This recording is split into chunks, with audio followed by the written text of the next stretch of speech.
Hi. So, as you know, I am writing a Dark Personalities book right now. I'm not writing it like a lot of people have written theirs. They either like focus on cult leaders or they focus on dark personalities in the workplace or they'll focus. I'm writing it more on the aspect of followership, how they become dark personalities. I'm writing it from a different angle. However, in writing it, sometimes I have to watch some really intense things. And last night, I was watching about the woman from France where her husband would give her things to get her to sleep really soundly and then invite men over to where the men would have fun. And she would have no idea what was going on because she was asleep and she couldn't wake up. And it was not consensual. She didn't give consent. And then I saw something that happened similar in Singapore where this one particular husband started something similar with a chain of other husbands. And he would give his wife things that would help her sleep really heavy so she wouldn't wake up while other men would come and have fun with her. And she had no idea. And she wasn't having fun because she was asleep. So she couldn't say,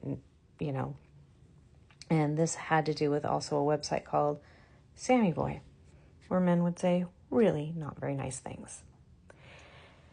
Now, this has to do with narratives. I'm going to continue talking about this.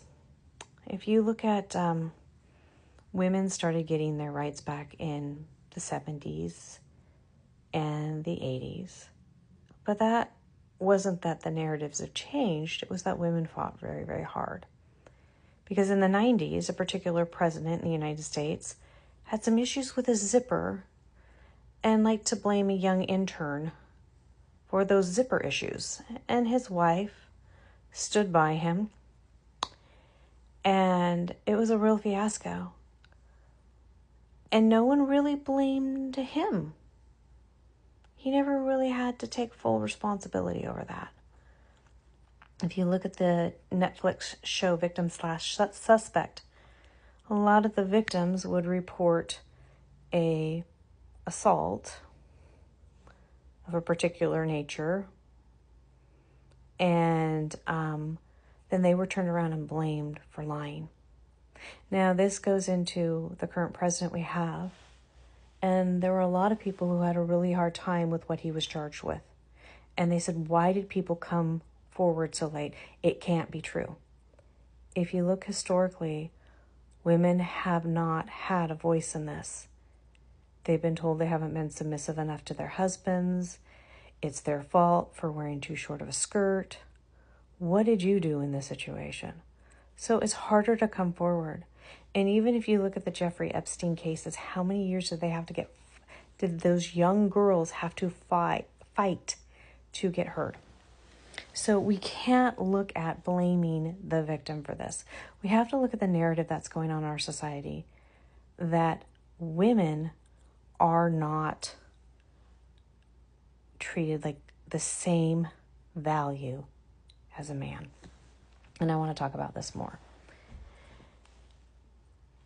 To the men that were in Singapore that were doing this to their wives, became really interesting as I was listening to this story, because it came to trial. Now, Singapore has a lot stricter laws when it comes to going to jail. They actually spank their prisoners when they get caught with certain things. And it's bare bottom, and it's like a switch off a tree kind of a thing. Hurts. And they only allow so much, and you have to be under a certain age. So the man who was caught doing this tried to do everything he could to get out of it, because he didn't want that kind of a spanking. He knew. Now, this gets interesting, because he saw his worth or his value as more. He did not see the pain he caused his wife by what he did. And he kept justifying it, making excuses. However, if those narratives weren't in place around women, he wouldn't have done that. And all these men, from the men in France to the men in Singapore, all over the world, are always making excuses. as to why they can do this. It has to do with the narrative. Now I'm going to give an example. My person sometimes says I give the weirdest examples, so please zebra with me for a second. It's like having a $100 bill in one hand and having a roll of toilet paper in another. Which one is more valuable? Which one are you going to use to go to the bathroom with? Well, I would hope not the $100 bill. But if you keep a narrative going that women are like the toilet paper versus the $100 bill, what do you think's going to happen? You see, we've got to stop saying, why did the woman not come forward sooner? We have evidence why women don't come forward sooner. It's not that we shouldn't believe her. We should look at why she didn't come forward sooner. Is it because she was drugged and did not know? And the evidence finally came up on the phone. That's why. Is it because that man was powerful and she was scared and he threatened her, or he tried to do buy-offs? Is it because, they've been trying to come forward and they keep getting silenced? You see, we don't always know the whole picture. Now, are there false claims? Yeah, I'm going to say there are. But I'm going to tell you, it's usually less than 1%. So why would you tell 90% or more of women and give them a hard time over that 1%? I've been in groups where I've listened around conflict resolution and communication around the statistics of what women go through regarding this. And the bottom line is, we need to change the narratives.